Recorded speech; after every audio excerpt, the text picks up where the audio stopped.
शेतकरी मित्रांनो नमस्कार. वार आहे गुरुवार, तारीख आहे 23 जुलै. तर 23 आणि 24 जुलैला महाराष्ट्राच्या कोणकोणत्या भागात पाऊस होणार आहे? तर आजच्या व्हिडिओतून बघणार आहोत आपण. तर व्हिडिओ शेवटपर्यंत पहा. तरच तुम्हाला समजेल तुमच्या परिसरामध्ये पावसाची काय परिस्थिती आहे. शेतकरी मित्रांनो आपण जर बघितलं तर पेन, लोणावळा, नागठाणे, अलिबाग या परिसरामध्ये जोरदार स्वरूपाचा पाऊस हा होणार आहे. त्याचबरोबर माणगाव, महाड, मंडणगड, हरिहरेश्वर, दापोली, खेड, दाभोळ, चिपळूण हा जर परिसर बघितला तर या भागात देखील जास्त प्रमाणात पाऊस नाही, पण दुपारपर्यंत रिमझिम पाऊस असणार आहे आणि दुपारनंतर वातावरणामध्ये मोठा बदल होणार आहे. दापोली, दाभोळ, खेड, चिपळूण, जयगड हा जर परिसर जर आपण बघितला तर या भागात जोरदार स्वरूपाचा पाऊस हा संध्याकाळी 5च्या सुमारास होणार आहे. शेतकरी मित्रांनो आपण जर महाबळेश्वर, त्याचबरोबर वाई, भोर, सासवड, जेजुरी, सातारा, कारेगाव, त्याचबरोबर कराड, ईश्वरपूर हा जर संपूर्ण परिसर जर बघितला तर या भागात मध्यम स्वरूपाचा पाऊस हा गुरुवारी 23 जुलैला संध्याकाळी 5-6च्या सुमारास होणार आहे. शेतकरी मित्रांनो अहिल्यानगर परिसर जर बघितला मध्य महाराष्ट्र तर येथे आपण बघू शकता अहिल्यानगर, त्याचबरोबर राहुरी, घोडेगाव या परिसरामध्ये संध्याकाळी 6च्या दरम्यान रिमझिम पाऊस होणार आहे.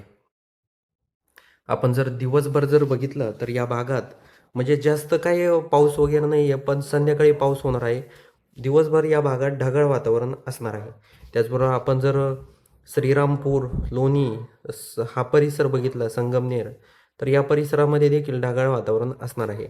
त्याचबरोबर आपण जर कोपरगाव, वैजापूर, खिरडी, येवला, मनमाड हा संपूर्ण परिसर जर बघितला तर या भागात देखील रिमझिम पाऊस हा पडू शकतो. त्याचबरोबर चांदवड, मनमाड, निफाड, दिंडोरी, त्याचबरोबर पेठ, त्याचबरोबर सटाणा, नामपूर, मालेगाव, धुळे, साक्री, अंबळनेर, त्याचबरोबर धरणगाव, पाचोरा, जळगाव, भुसावळ, जामनेर, बोदवड, मलकापूर, बुलढाणा, चिखली, शेवगाव, भोकरदन, जाफराबाद हा जर संपूर्ण परिसर जर आपण बघितला तर या भागात देखील रिमझिम पाऊस हा होणार आहे. त्याचबरोबर आपण जर बुऱ्हाणपूर, चापोडा, त्याचबरोबर शिरपूर, अंबळनेर, जळगाव हा जर संपूर्ण परिसर जर बघितला तर या भागात देखील जोरदार स्वरूपाचा पाऊस हा असणार आहे. त्याचबरोबर अकोट, अचलपूर, अमरावती, अरवी, त्याचबरोबर आपण जर तेलगाव, अमरावती, मुर्शी हा जर परिसर जर बघितला तर या भागात देखील जोरदार स्वरूपाचा पाऊस हा गुरुवारी 23 जुलैला संध्याकाळी 6च्या सुमारास होणार आहे. आपण जर कळंब, यवतमाळ, नेर, त्याचबरोबर अरणी, अंजनी, त्याचबरोबर पुसद हा जर परिसर बघितला, वाशिम, हिंगोली, मालेगाव, तर या परिसरामध्ये जास्त पाऊस नाही आहे, पण रिमझिम पाऊस हा संध्याकाळी होऊ शकतो. बाकी जर आपण जर गुरुवारी 23 जुलैला सकाळी 6 वाजता जर बघितलं तर परतूरमध्ये रेड अलर्ट आहे. अकोला, खामगाव, बुलढाणा, जामनेर, त्याचबरोबर पाचोरा हा जर परिसर बघितला तर या भागात जोरदार स्वरूपाचा पाऊस होणार आहे. चिखली, बुलढाणा, त्याचबरोबर आपण जर मालेगाव, वाशिम, पुसद हा परिसर बघितला तर येथे सकाळी सकाळी जोरदार स्वरूपाचा पाऊस हा होऊन जाणार आहे. त्याचबरोबर आपण जर परभणी, जिंतूर, शेलू हा परिसर जर बघितला तर या भागात देखील जोरदार स्वरूपाचा पाऊस हा होणार आहे.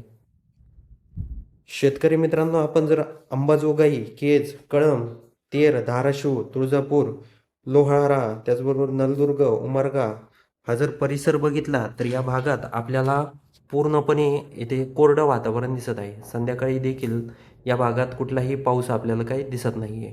त्याचबरोबर विजयपूर, त्याचबरोबर सांगोला, सांगली, ईश्वरपूर, कोल्हापूर या भागात देखील पूर्णपणे आपल्याला कोरडं वातावरण दिसत आहे. तर वार आहे शुक्रवार, तारीख आहे 24 जुलै. 24 जुलैला महाराष्ट्रामध्ये वातावरण कसं असणार आहे? आपण जर पंढरपूर, मोहोळ, सोलापूर हा परिसर जर बघितला तर या परिसरामध्ये देखील आपल्याला काही प्रमाणात म्हणजे ढगाळ वातावरण आहे. सोलापूर, त्याचबरोबर पंढरपूर, मोहोळ, कुरुडवाडी, वैराग, बार्शी, परांडा, त्याचबरोबर भूम हा जर परिसर बघितला तर या भागात ढगाळ वातावरण आपल्याला दिसत आहे. त्याचबरोबर कळंब, केज, अंबाजोगाई, परळी, लातूर, शिरूर, निलंगा, त्याचबरोबर उमरगा, लोहारा, नलदुर्ग, अक्कलकोट हा जर परिसर बघितला तर येथे देखील आपल्याला ढगाळ वातावरण काही परिसरात दिसत आहे, पण कुठलाही पाऊस या भागात नाही आहे. तुळजापूर, धाराशिव या भागात देखील पूर्णपणे आपल्याला ढगाळ वातावरण दिसत आहे. शेतकरी मित्रांनो आपण जर छत्रपती संभाजीनगर परिसर जर बघितला तर शुक्रवारी 24 जुलैला आपल्याला या परिसरात देखील पूर्णपणे कोरडं वातावरण दिसत आहे. छत्रपती संभाजीनगर, श्रीरामपूर, कोपरगाव, मनमाड, अहिल्यानगर, शिरूर, दौंड, बारामती, त्याचबरोबर आपण जर अकलूज, पंढरपूर, सांगोला हा संपूर्ण परिसर जर बघितला, बीड, पैठण, छत्रपती संभाजीनगर, भोकरदन, शेवगाव, चाळीसगाव, अंबळनेर, त्याचबरोबर जळगाव, बोदवड, बुऱ्हाणपूर, खामगाव, वाशिम, हिंगोली, पुसद, उमरखेड, अरणी, यवतमाळ हा संपूर्ण परिसर जर बघितला तर या भागांमध्ये पूर्णपणे आपल्याला कोरडं वातावरण दिसत आहे. शेतकरी मित्रांनो, आपण जर नागपूर, भंडारा, तुमसर, साकोली, उमरेड, त्याचबरोबर वर्धा हा परिसर बघितला तर या भागात काही प्रमाणात रिमझिम पाऊस हा संध्याकाळी होणार आहे. म्हणजे दुपारनंतरच बऱ्याचशा ठिकाणी वातावरणामध्ये बदल दिसत आहे आपल्याला. आपण जर 3 वाजता जर बघितलं तर रामटेक परिसरामध्ये जोरदार पाऊस आपल्याला दिसत आहे. नागपूरमध्ये देखील तेव्हा पावसाला सुरुवात होणार आहे. पण नागपूरमध्ये जास्त पाऊस नाही आहे, रिमझिम पाऊस हा असणार आहे. त्याचबरोबर उमरेड, हिंगणघाट, वर्धा, त्याचबरोबर भंडारा, तुमसर, साकोली, गोंदिया हा जर परिसर बघितला तर या भागात देखील रिमझिम पावसाने या भागात सुरुवात होणार आहे. त्याचबरोबर आपण जर गडचिरोली परिसर जर बघितला, गडचिरोलीमध्ये आपल्याला ते रिमझिम पाऊस हा दिसत आहे. चामोशीला देखील रिमझिम पाऊस आहे. त्याचबरोबर आपण जर चंद्रपूर परिसर बघितला, तर चंद्रपूरमध्ये आपल्याला पूर्णपणे कोरडं वातावरण दिसत आहे. कुठलाही पाऊस किंवा वातावरणात आपल्याला कुठलाही बदल त्या भागामध्ये दिसत नाही आहे. आपण आता इकडे बाकीचे परिसर बघूया.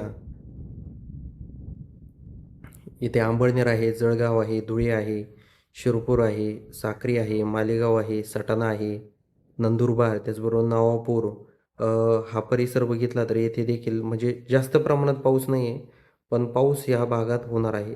नंदुरबारला 9च्या सुमारास चांगला पाऊस आहे.